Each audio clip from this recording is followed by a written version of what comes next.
First, I want to ask you this.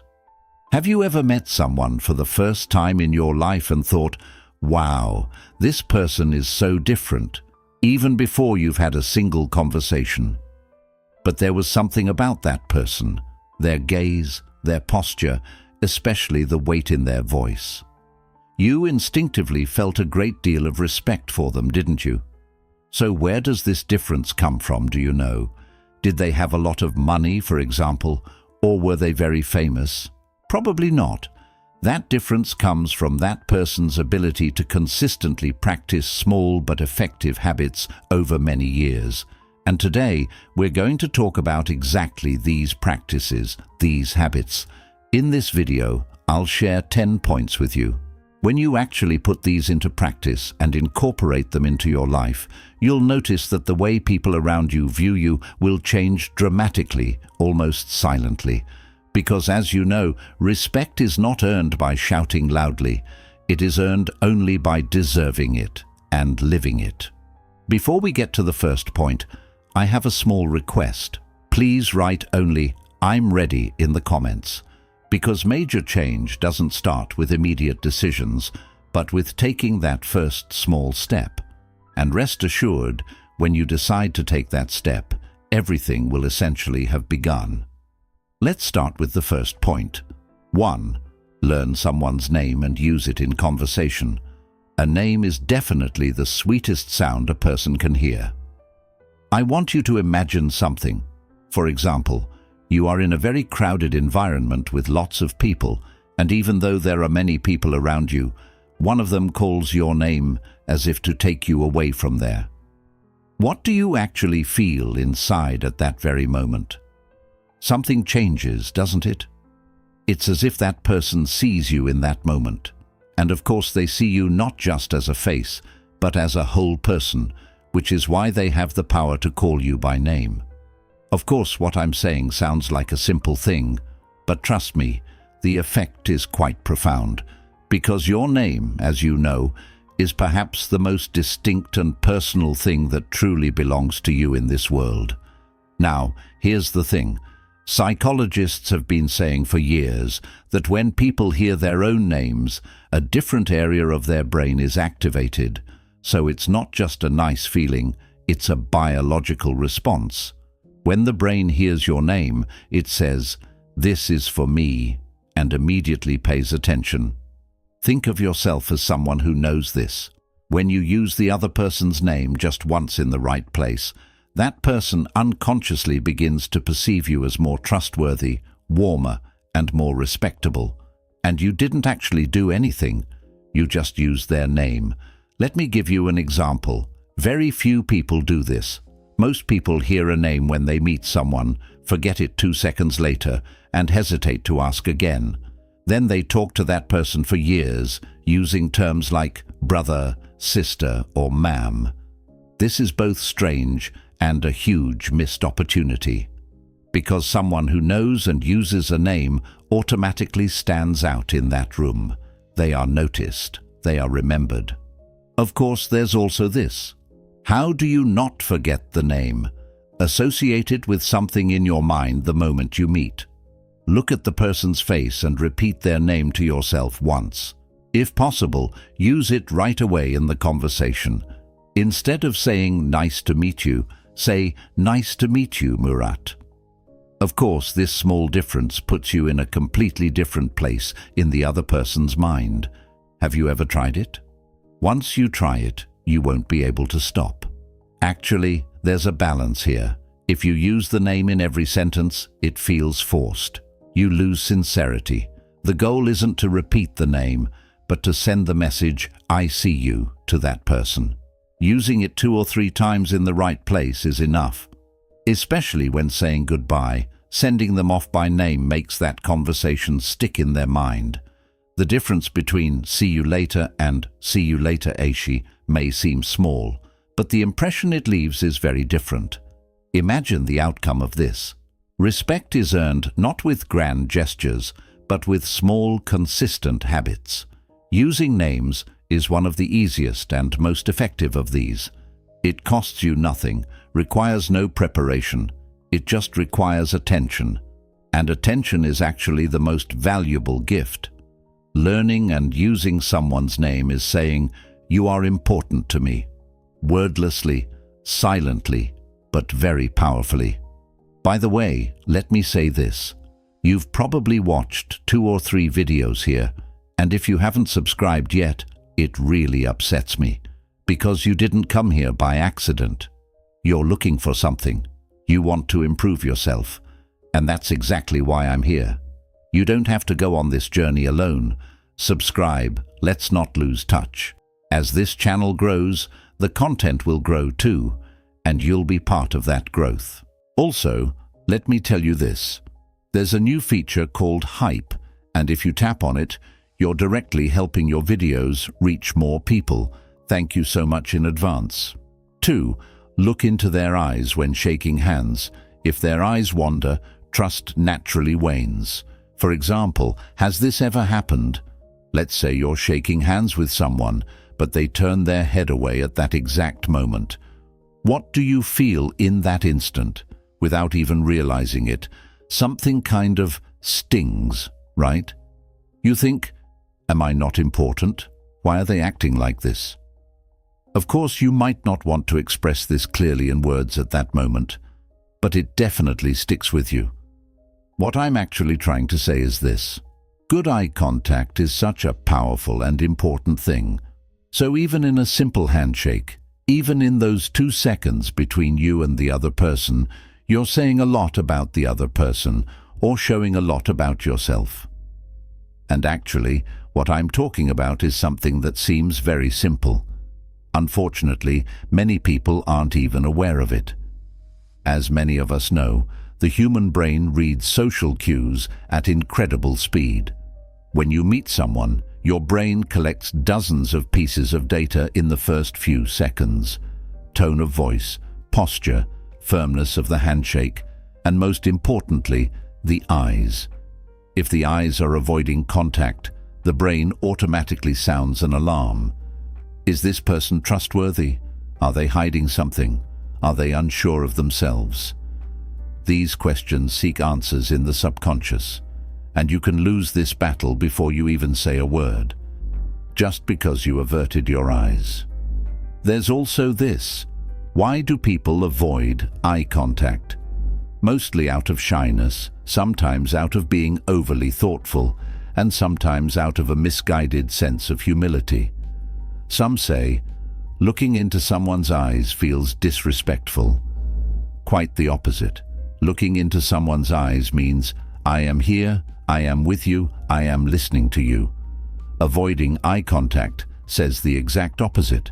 No matter how beautiful the words are, if the eyes say something else, people instinctively believe the eyes.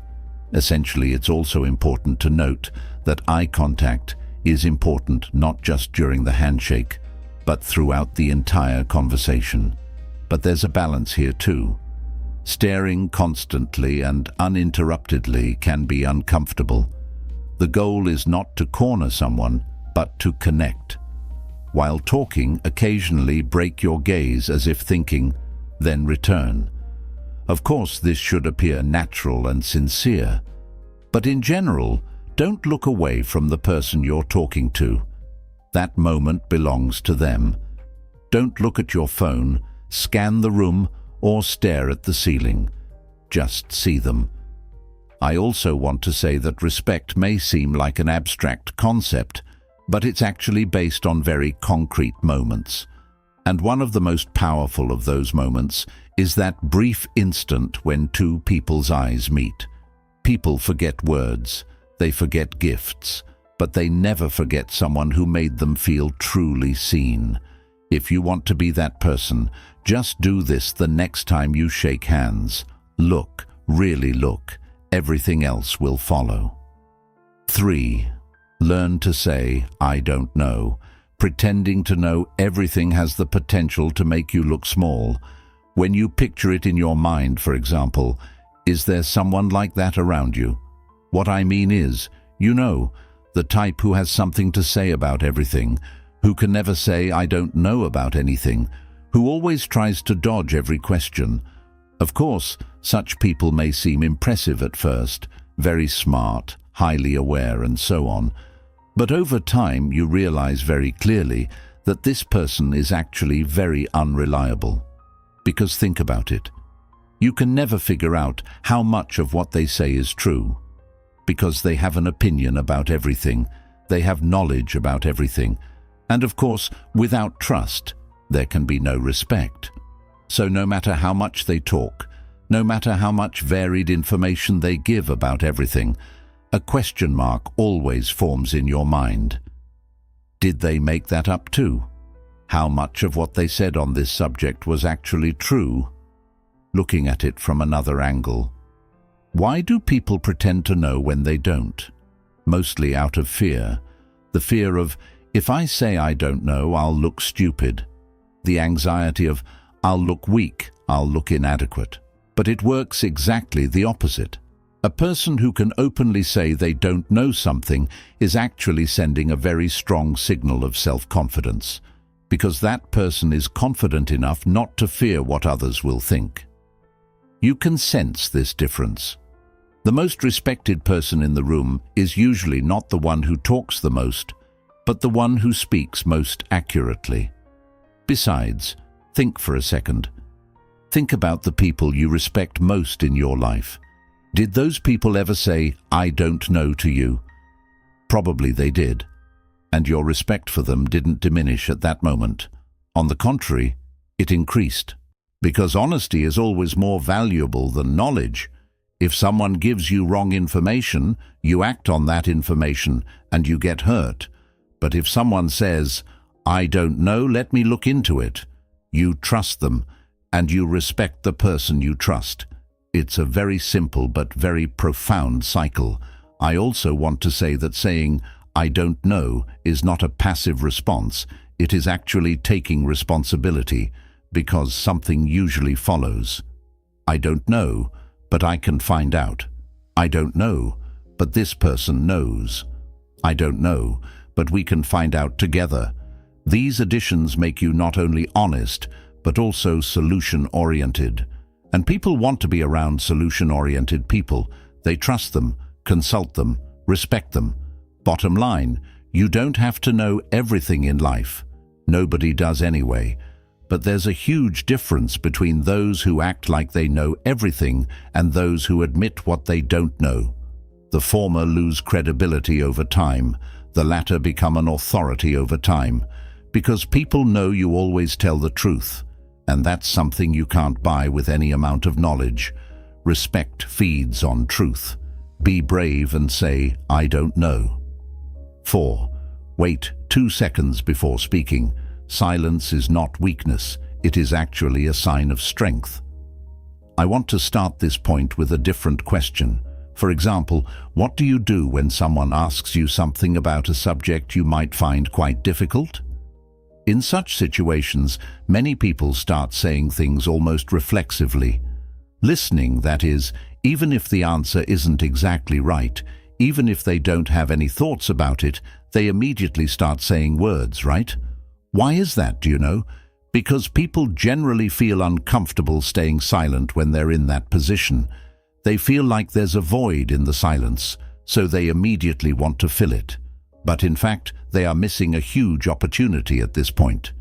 If they took those 2 seconds of waiting time, they would become completely different people, more aware individuals. Generally, there is a situation like this. For example, the most impressive people you've met in your life. How did they speak? Most likely they were in no hurry. Words weren't piling up on top of each other. Each sentence was in its right place. Those people made you feel as if they had thought everything through, chosen every word, and without realizing it, you respected that person. That feeling is no coincidence. Those people had simply learned to pause before speaking. It's that simple, that powerful. The critical question here is, why is it so effective? Because speaking hastily sends a subconscious signal. It says, I want to be approved. I want to be accepted. I can't bear this silence. In other words, it's actually a sign of insecurity, but the person who can wait says the exact opposite. They say, "I'm here, I'm thinking, I'll say the right thing." And this stance increases respect for you even before the words come out of your mouth. The brain reads social signals very quickly and registers those 2 seconds as, "This person is confident." Now, let me also point out that this habit works not only in verbal conversations, but also in writing. Wait 2 minutes before sending an angry message to someone. Listen to others instead of speaking immediately in a meeting, then speak. In a discussion, swallow your first reaction, take a breath, and then respond. Each time you will notice that what you say is stronger, more appropriate, and more effective. Because thoughtful words always carry more weight than words that just spill out. Rest assured, sometimes you don't have to do much to earn respect. Sometimes just pausing is enough. Those 2 seconds of silence speak louder than dozens of words. Strong people aren't afraid of silence. They use it. Being able to wait before speaking is actually one of the least talked about, but most felt leadership qualities. Try this the next time you chat with someone and see for yourself how people look at you differently. 5. Correct your posture. Body language already says everything. Sometimes, when you enter a room, you feel something positive or negative about a person before you even know them. Without saying a single word, without even learning anything about them or their name, you suddenly have this deep feeling about them. So you see that they look very strong, or you say to yourself that this person seems very unhappy. So where exactly does this feeling that arises within us come from? I don't think it's from their face, or more accurately, it's not from their words, which we haven't heard. Of course, it actually comes from that person's posture, because our minds read a person's body language so quickly that we've already made a decision without even realizing it. Therefore, every day when you enter any environment, you unconsciously convey this message to others. In fact, research is very clear on this point. Words play a much smaller role in interpersonal communication than we think. The real weight lies in tone of voice and body language. So this means it's not what you say, but how you stand that defines you. No matter how intelligent and successful someone with slumped shoulders, head bowed, and small steps may be, that posture always determines the first impression. Is that unfair? Yes. Is it true? Absolutely. And knowing this gives you a huge advantage. Trying to explain the correct posture is not actually very complicated. Pull your shoulders back slightly and let them drop. Imagine pulling them back from behind your ears. Keep your chin parallel to the ground, neither up nor down. Spread your feet shoulder-width apart.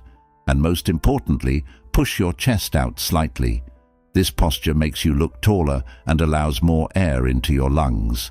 You breathe more comfortably, feel calmer, and appear stronger. It's all connected. Of course, there's also this. If you try to strike this pose as if you're on stage, it will look forced. The goal is not to perform, but to reflect your inner self outwardly. Interestingly, research shows that the opposite also works. Simply correcting your posture increases your inner confidence. The brain and body feed off each other. When you stand up straight, your brain receives the message, "I am strong." And you really start to feel that way. Posture is not only a message to others, but also a message to yourself. Ultimately, you don't need money to improve your posture. You don't need to set aside time. You don't owe anyone anything. It's entirely in your hands. And the effect is incredible. When you walk into a room wearing the same clothes, with the same hair, the same face, but with a straight posture, people's perception of you changes. You can observe this over and over again, because people respect a strong posture, instinctively. So take the next step, pull your shoulders back, and own the room. 6. Keep your promises. Small promises clearly build great character. Now, when you think about it, how many people do you know who consistently make an effort to keep every promise they make in their lives? Do their names immediately come to mind? The answer is most likely no more than 3 or 5, meaning very few, right? Or, let me put it this way, maybe just 1 or 2 people. That's why people like that are actually very valuable to you, because you can trust them easily. You can do business with them on any matter or tell them some very important secrets. When you're in trouble, you can ask them for help immediately, because you know that they will actually do what they say they will do. And trust is actually based on something as simple as that. Of course, you can also be that kind of trustworthy person for someone else. Most likely, you are. To give an example, why don't people keep their word? Mostly, it's not because of bad intentions. They exaggerate. They say, "I'll take care of it. I'll call you. I'll send it. I'll stop by." But they only say these things to make you feel good in the moment. Then life goes on, and the promise is forgotten. But the other person doesn't forget. Once, twice, 3 times this happens, and that person silently puts you in a category. The "this person doesn't do what they say" category. And once you're in there, it's very hard to get out, because trust is built slowly and destroyed quickly. Actually, there's also this truth. It's not big words, but small words that define your character. Saying, "I'll text you tomorrow," and not doing it. Saying, "I'll send that file," and not sending it. Saying, "Let's talk," and never calling. These seem small, but they accumulate and form a picture, and that picture becomes your character. On the other hand, someone who keeps their small promises also builds up a reputation. Over time, everyone around them says the same thing about that person. If they say it, they do it. This phrase is one of the most valuable titles you can earn in life. Looking at it from another angle, so how do you apply this in practice? The first rule is, don't say anything you're not sure about. Instead of saying, "I'll take care of it," say, "Let me see what I can do." Instead of saying, "I'll call," say, "I'll call if I'm available this week." Being uncertain but honest is much better than being definite but empty. Rule number 2, write down your promise on your phone, in a notebook, wherever. Because when you make a promise, your brain records your good intentions at that moment, but it doesn't remember every detail. Writing it down turns that intention into a concrete commitment. Also, I should add that sometimes you make a promise but realize you really can't do it. Life changes, circumstances change, that happens. But there's a difference here. The moment you realize you can't keep your promise, tell the other person. Don't stay silent. Don't brush it off. Don't say, "They've forgotten anyway." Because they haven't forgotten. And when you call that person and say, "I promised, but I can't do it for this reason, I'm sorry," that person won't lose respect for you. On the contrary, they will gain it. Because a person who can be accountable is a trustworthy person. As I have tried to explain before, respect seems like an abstract concept, but it is actually the sum of very concrete moments. And the most powerful of those moments is when someone decides whether or not they can trust you. Every promise you keep turns that decision in your favor. Every broken promise leaves behind damage that is very difficult to repair. From now on, pause for a second before every word that comes out of your mouth and ask yourself, will I really do this? If the answer is yes, say it. If not, don't say it. This simple habit will, over time, make you that rare person whom everyone around you trusts. 7.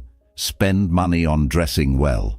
Appearance opens doors. Character keeps you inside. Let me give you an example. Imagine you are the same person. You have the same intelligence, the same experience, personality, and character. But one day, imagine you go out wearing clean, ironed clothes that you have taken great care with. Now imagine another day when you just throw on whatever you find and go out like that. Actually, you'd be meeting the same person both days, right? Let me put it this way. Would people treat you the same? Of course not. Now, isn't that unfair? Unfortunately, that's just human nature.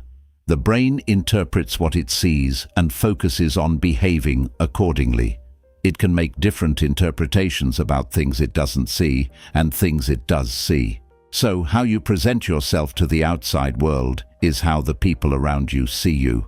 Therefore, when you accept this truth, the process of changing everything actually begins. Of course, there's also a question in people's minds now. What does dressing well mean? It doesn't mean dressing expensively. This needs to be made very clear. Even with the most expensive clothes in the world, you can create a messy, unthought-out look. Dressing well means wearing clothes that are clean, ironed, fit your body, and look harmonious when put together. Even if it's just a t-shirt, if it's clean, fits your body, and has been thoughtfully chosen, that t-shirt will make you look good. Learning to ask yourself in front of the mirror, "Is this for me?" is far more valuable than the price of your wardrobe.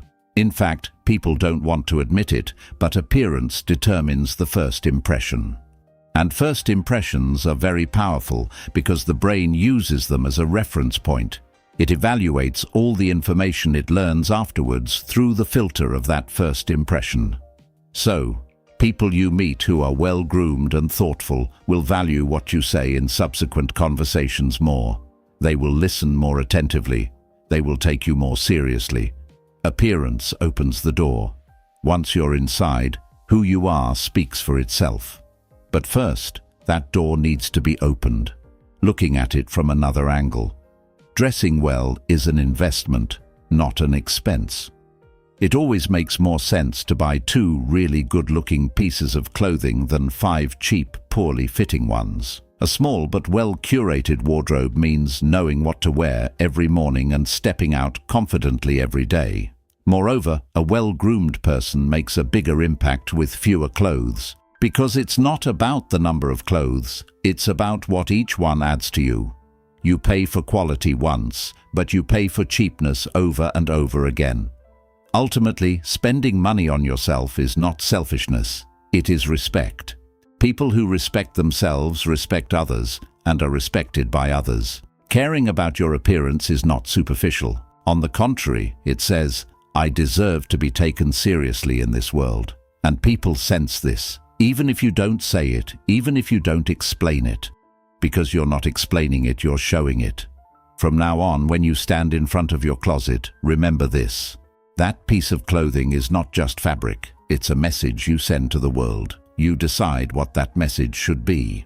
8. Don't be one of those complainers. People who constantly complain drain energy. They garner pity, not respect. For example, is there someone around you who constantly complains about everything? You know, people who constantly say things like, "It's so hot, work is so hard today, people are so close, what an unfair world we live in."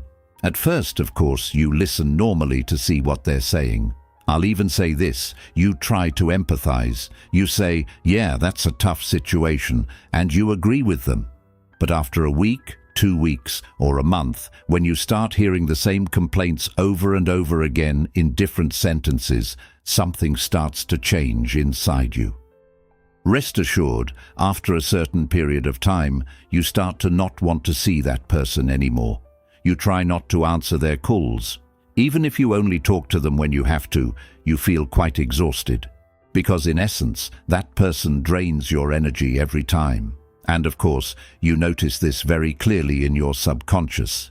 As many of us know in psychology, this is called an energy vampire. People who constantly complain consume the motivation, energy, and positivity of those around them. But here's the interesting thing. Most of the people who do this aren't even aware of it. For them, it has become a habit. Complaining has become a form of communication. They can no longer answer fine to the question, "How are you?" And over time, the people around them drift away. But they still can't understand why. What's more, they complain about this distancing. To give an example, Now ask yourself honestly, how many times have you complained in the last week? How many times did you say, "I'm fed up with this job. No one understands. Everything is going wrong"? I'm not asking this to judge you. We all do it from time to time. But awareness is the beginning of everything. What do you really gain when you complain? You may feel a little relieved at that moment, but that relief is temporary. The problem is still there. What's more, the more you complain, the more your brain focuses on that problem and you start to see it as bigger. Complaining is not a solution, it's a trap. In addition to these, so what will you do instead? There is a simple but powerful habit. When you want to complain about something, stop and ask yourself, is there anything I can do about this? If there is, go do it. Then there's no need to complain. If there isn't, if it's truly beyond your control, then what good is complaining? Complaining about something you can't change does nothing but wear you out. The Stoics said this thousands of years ago. Focus on the things you can control, the things you can control. Let go of the rest. Ultimately, complaining earns you pity, while finding solutions earns you respect. And pity and respect are very different things. Pity makes you seem small, respect makes you seem great. From now on, when you want to complain about something, pause for a second. Don't waste that energy on complaining. Spend it on finding a solution. It may seem like a small change in habit, but over time it will completely transform both the power you feel inside and the respect you gain outside. Try it and see the difference for yourself. 9. Stay calm in a crowd. Be one of those who produce solutions, not panic. Imagine a situation around you, like a crisis or an unexpected event. What does everyone do? They look at each other, and naturally different voices start to rise. Many people panic. At that very moment, a calm person in that environment says in a calm voice, "Okay, everyone, let's do this. Let's find a solution like this." Do you know what happens in that environment at that moment? Suddenly, everyone turns to that person and starts listening to them seriously. After that, they will most likely try to act the way that person said. Because, let me tell you, many people may not know that person, but at that moment, they feel like trusting them. Because essentially, in a crisis, our brain always looks for one thing: calmness. Whoever is calm in that situation automatically takes the lead. Actually, absolutely, this is no coincidence. It's a very ancient instinct of humanity. For thousands of years, the people who could remain calm in times of danger survived, made the right decisions, and protected their group. This instinct is still within us. In moments of panic, our brain looks around and automatically marks the calm person as trustworthy. So staying calm isn't just a good trait, it's a biologically respected signal. Think of yourself as someone who knows this. When you stay calm while the crowd panics, the room changes without you even saying a word. Of course, you might naturally ask, is staying calm easy? No. Especially when faced with a truly difficult moment, the instinctive reaction is to panic.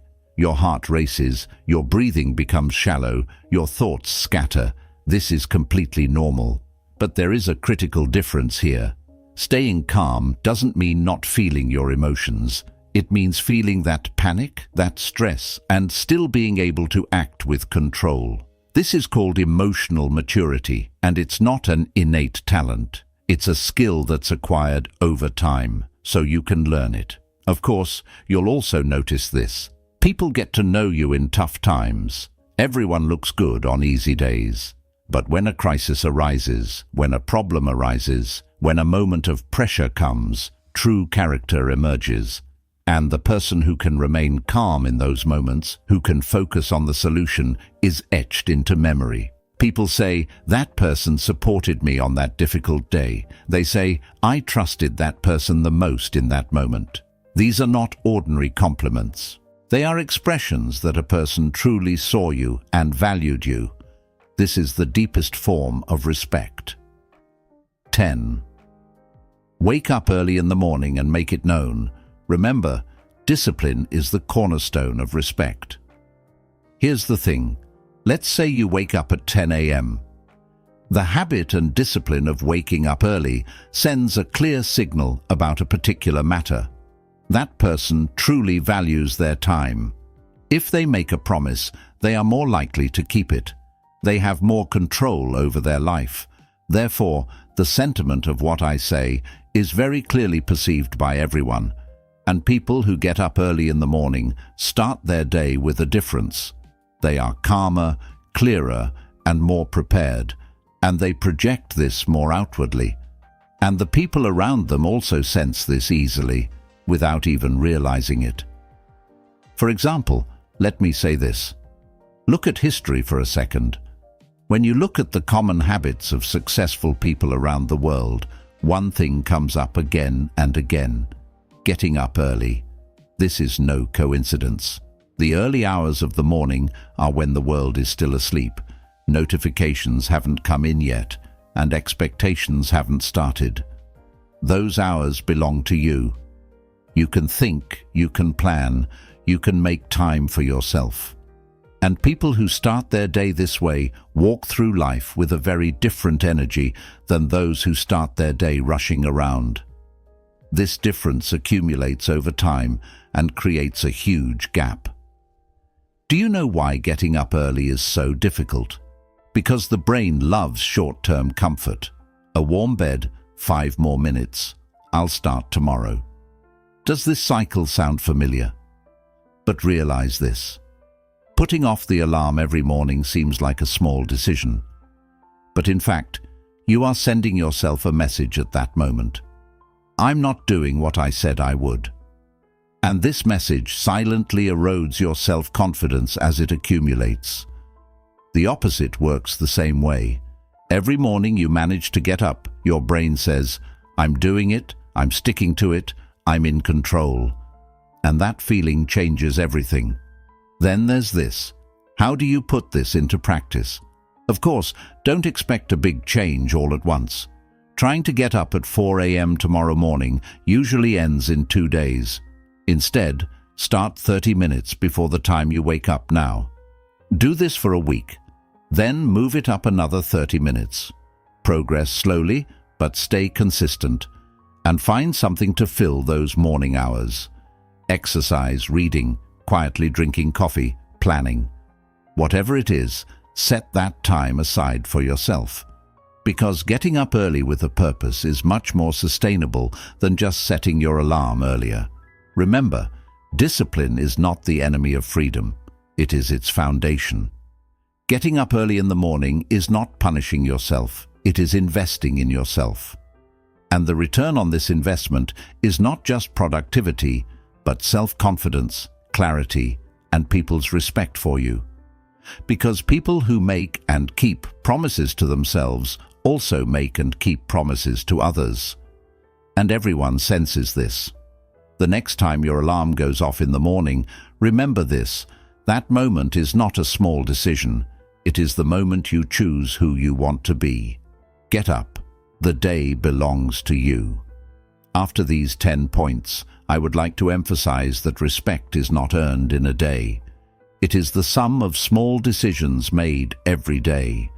Waiting those 2 seconds before speaking, remembering someone's name, looking them in the eye, admitting when you don't know something, correcting your posture, keeping your word, taking care of yourself, not complaining, staying calm in a crowd, getting up early in the morning. None of these are magic. They are all choices. And you make these choices every day, in every conversation, every morning. Whether you realize it or not, people measure you in these small moments. So ask yourself, which version of yourself will you show the world today? The answer is always in your hands. Don't sell yourself short. If this video has given you just one thing today, that's enough. Because awareness is the beginning of everything. What comes next is up to you. It's not knowing these points, but living them that changes you. Don't forget to like, because these videos take effort, and that little touch keeps the effort going. I'll be back here with the next video. Take care of yourself, because know this: respect doesn't come from outside, it starts from within. See you soon.